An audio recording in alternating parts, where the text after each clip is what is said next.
In order to stop the violence, we must first avoid the violence.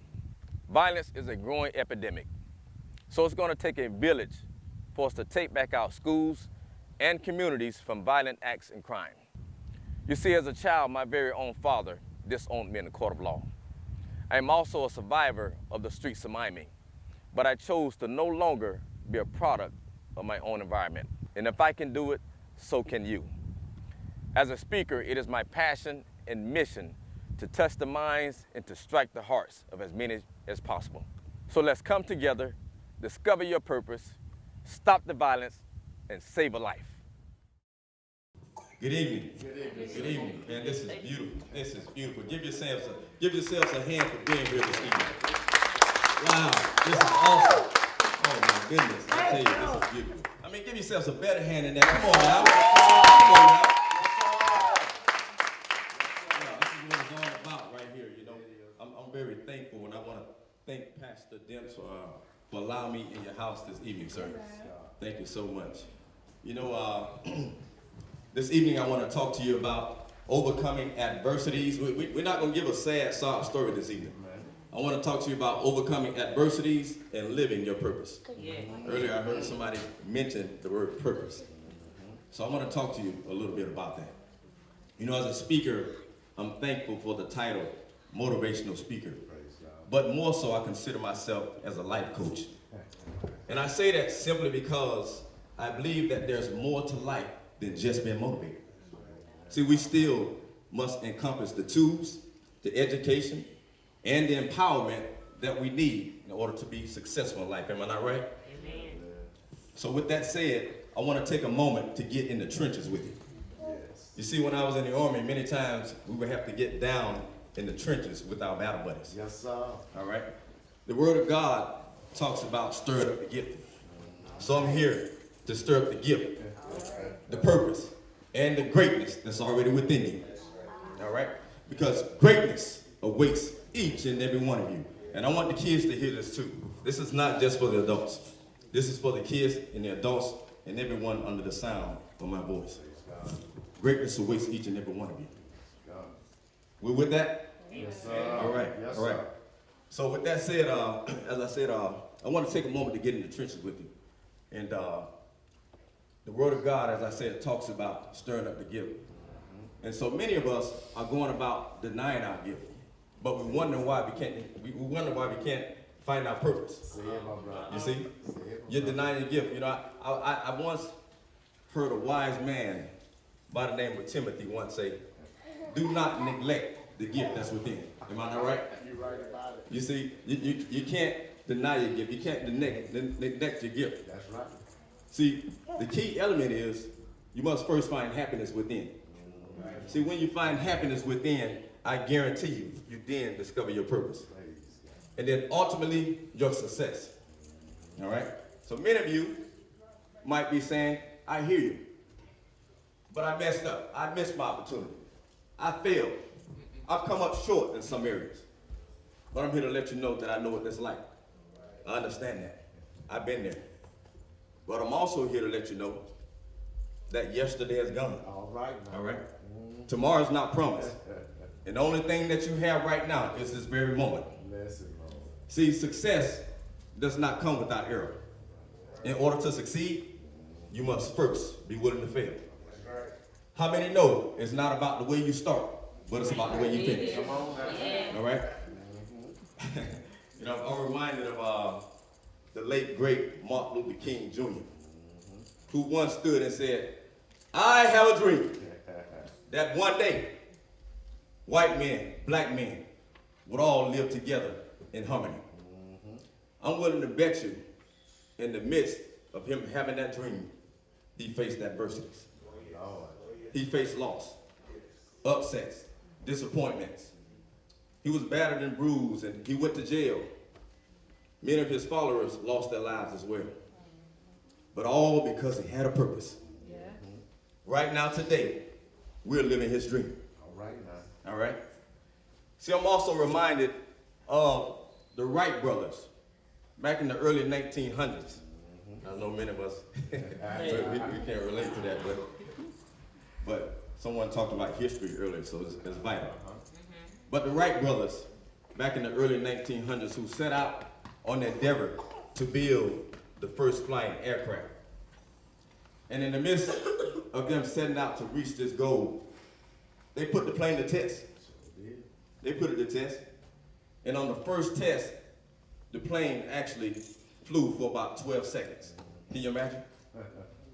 On the second test, the plane flew for only 59 seconds. And guess what? On the very third test, the plane actually crashed, killing a passenger and injuring one of the Wright brothers. Not to mention, along with that, their very own father did not believe in their dream. See, it was at that moment that the Wright brothers had every right and every opportunity to say, let's give up. They had every right and opportunity to say that, hey, we can't do this. You know, Dad is against us. The plane crashed, someone was killed, but all because they had a purpose. Right now today, we're able to fly from city to city, state to state, and even country to country. See, from this day forward, never let anybody tell you that you can't do it. Kids, I want you to hear me on this. Never let anyone tell you that you couldn't do it. You can do anything you set your mind to. This brings me to my next point. See, we need to realize and remember that every day, God gives us a new opportunity. Am I right? Yes, sir. When you woke up this morning, you had 1,000 different opportunities. Right? So therefore, we must remain optimistic. So we got to develop what I call a champion mindset. And when you have a champion mindset, we don't think outside of the box, because there is no box. See, we think without limitation when you have a champion mindset. We use critical thinking, right? That's what it's all about. You have to, as a matter of fact, tell your neighbor, you got to develop a champion mindset. Tell them again, you have to develop a champion mindset. That's what it's all about.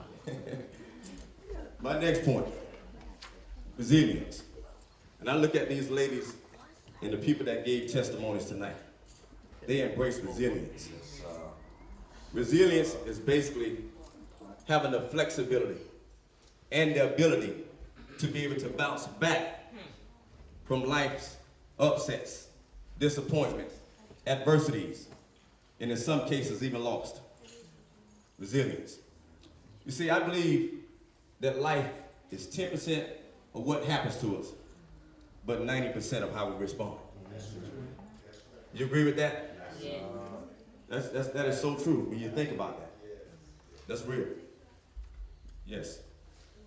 So with that said, it's going to take a consistent and firm determination in order for us to stand together and to look violence and adversities in the face and to let it know that we shall live but not die. We might be knocked down but not out. We got to look violence and adversities in the face and tell it that every day. We can't give up. We're not quitters. How many like the game of football? I should see many hands on some kids. Oh, like the game of football. You know, I love football. I see you. I love football. Next time you watch the game of football, I want you to look very closely at the field goal kicker. The field goal kicker is what I consider to be the underrated element of strength. Or he is that road less traveled, which is the case of many of us here, right? As the field goal kicker runs on the field, we got a real scenario here. As the field goal kicker runs on the field to do his job, and I know you guys may not be able to see this out there, but I'm gonna do it anyway. He lines himself up with the target.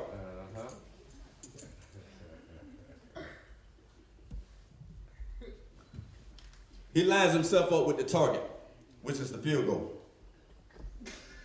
Let me slide this to the side. And as he lines himself up with the target, one of the first things that he do before the ball is snapped, notice consistently, he would take 3 steps back. And the next thing that he would do is that he would take 2 steps to the side. He's in line with his target, which is the field goal. And as the ball is snapped, he then runs forward with the momentum to kick the game-winning field goal. You see, in life, many times, we may get knocked 3 steps back.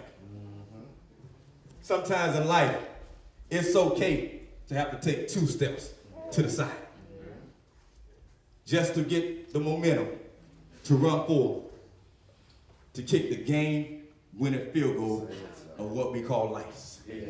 It's okay sometimes to fumble the ball just to get a second chance. All right. Are you with me? Yes, sir. Yes, sir. Now I'm going to ask the question again. Who loves football? What I'm going to do with this ball is, I'm by far a famous person, but I'm going to sign it and I'm going to give it to one of the kids. And I'm going to do that right now. All right. It's hard, man. I don't know who to give it to.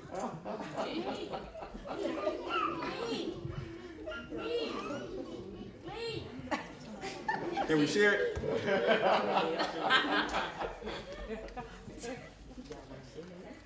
Praise God. All right. You know, I'm going to have to close my eyes to do this, so. Oh, my goodness. Who wants the football? Oh, boy, I tell you. You're not getting it, Demetrius. You're not getting it. Oh, my goodness. Here you go, young man. God bless you, man. God bless you. Give him a hand. Give him a hand.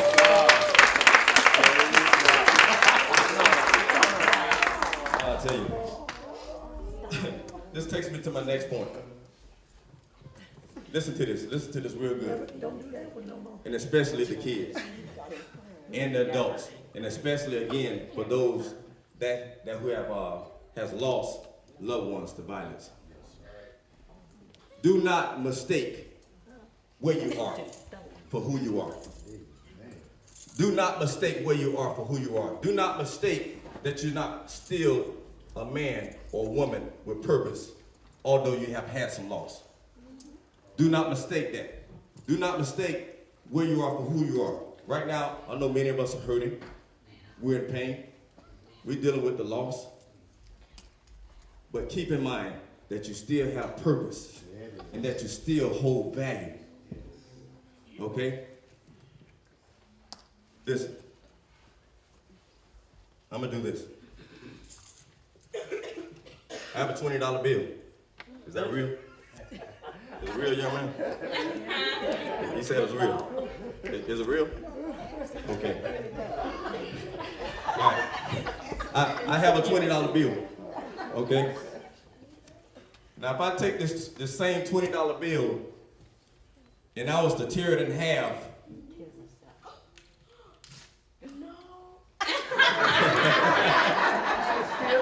I hear you over there. But, oh man. But if I was to tear the same $20 bill in half, and even I would tear it and ball it up, tell me, is this not still a $20 bill? It's still a $20 bill, right? It still holds value, right? All right. There you go, Lamar. There you go. God bless you.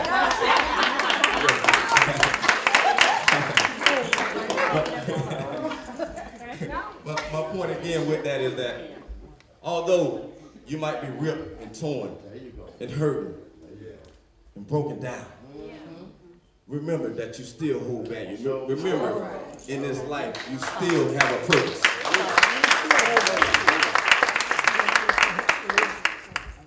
We still have a reason to live. So we're doing all this talk about purpose. We're talking about overcoming adversities. Some might say, I hear you, but how do I find my purpose? What do I need to do? And if you find yourself asking that question, You're yearning on the inside for something greater for your life. That's okay. But I'm here to help you with that. I'm going to answer that question for you. One of the first things that you need to do, well, let me back up. I think it's a good time to give you a definition of purpose. Right. Can I do that? Yes, sir. Okay, according to Webster's dictionary, it says, purpose is the reason why something is done or used. Another definition says, it's the aim or intention of something. It's also the feeling of being determined to do something or achieve something. That's the definition of purpose. So now that we have the definition of purpose, I'm going to give you some insight, some education on how to find your purpose. Listen to this. In contrary to what we always hear, I tell you, the first thing that you need to do is chase your purpose and not your dreams. Now, I know we always hear, people saying chase your dreams, follow your dreams, find your dreams. Don't get me wrong, that's a good thing. But listen to this. I guarantee you, if you find your purpose, you discover your purpose, you'll find yourself that much closer to discover your dreams. All right. Does that make sense? Yes, sir. So the first thing that we need to do in order to discover purpose is that we must chase purpose. All right? All right. A wise man once said, many people's dreams don't come to pass, but if they happen to find a dream, it doesn't last. All because it wasn't their purpose.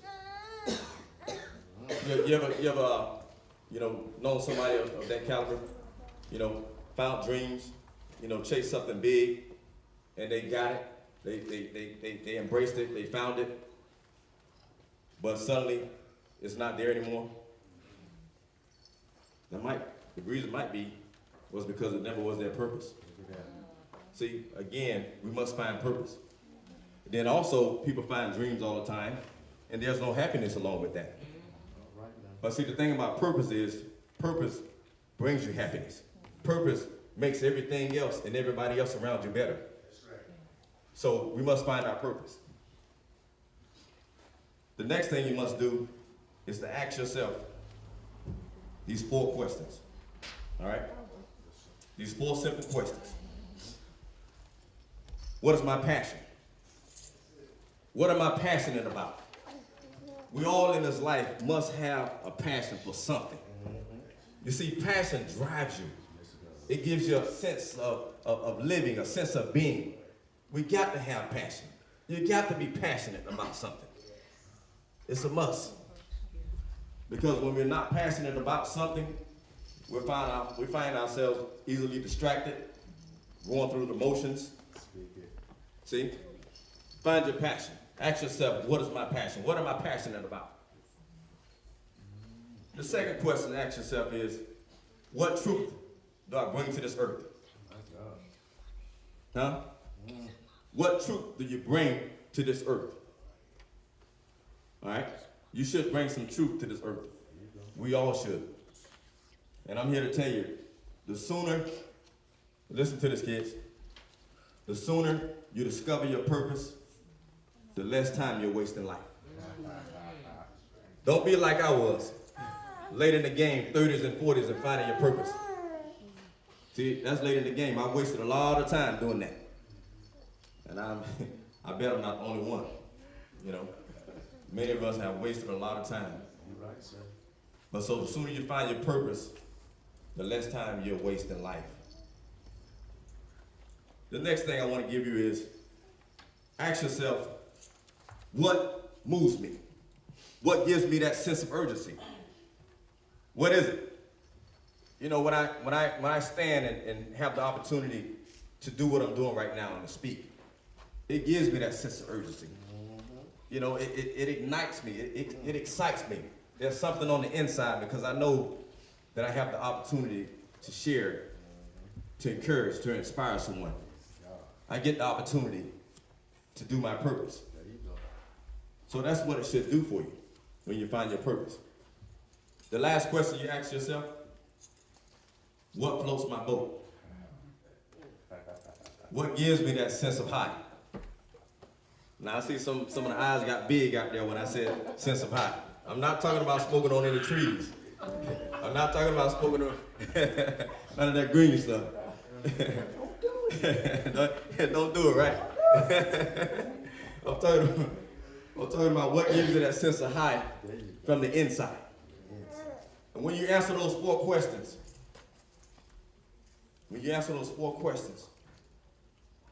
listen closely to your answer. Because your answer very well might be your purpose. Last thing, ultimately, according to finding your purpose, we must turn to a power that's higher than self. Seek God for your purpose. We got to seek God for our purpose. Am I not right? That's ultimate. That's the ultimate thing.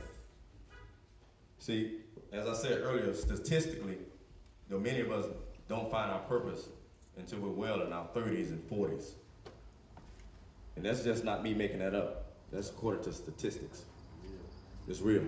Real talk, right? Yes, sir. All right.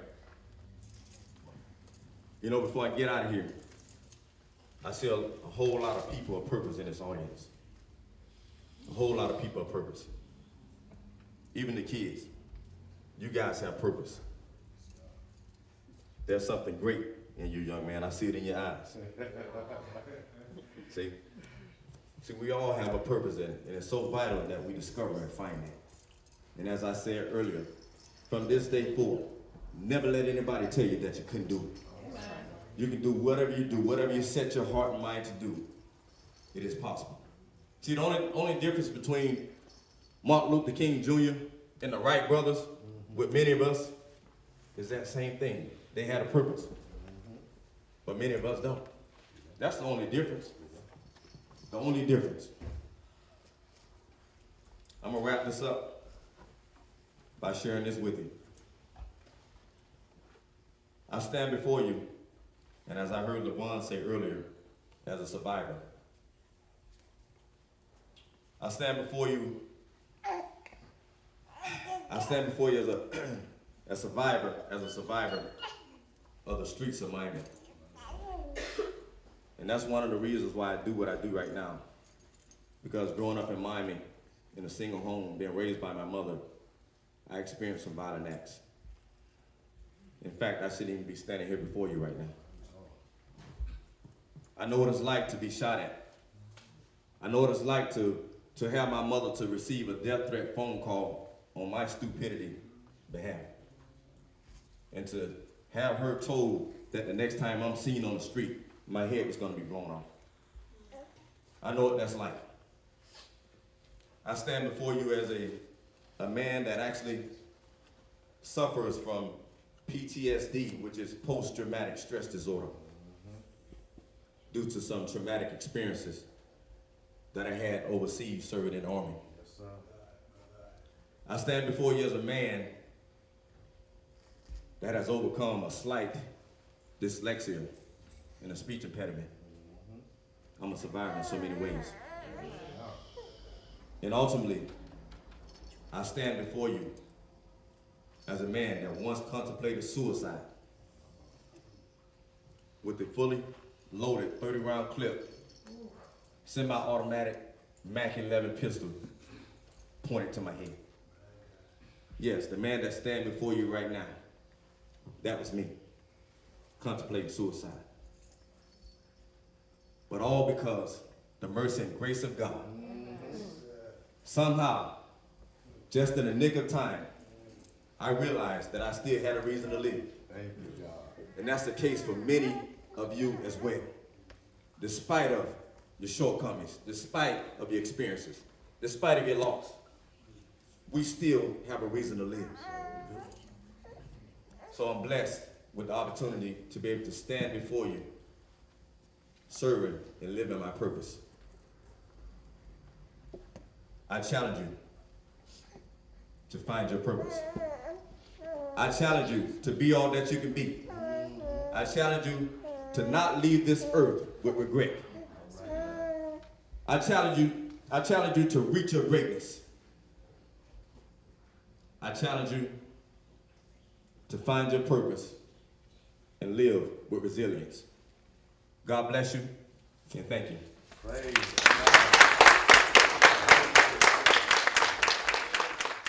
What really went to task for me was purpose, you know, the driven purpose and the motivation that drives that purpose.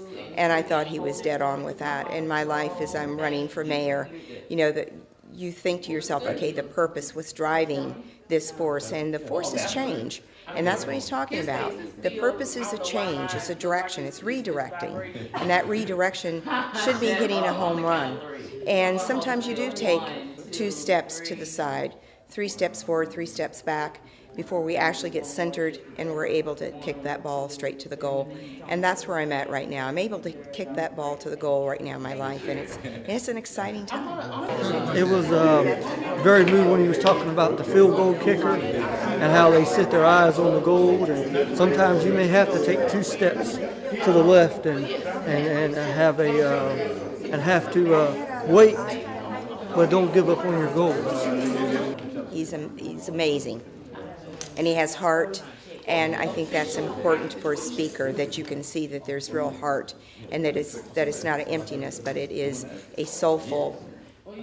It's part of him, and that's what we like to see in speakers. It is part of them.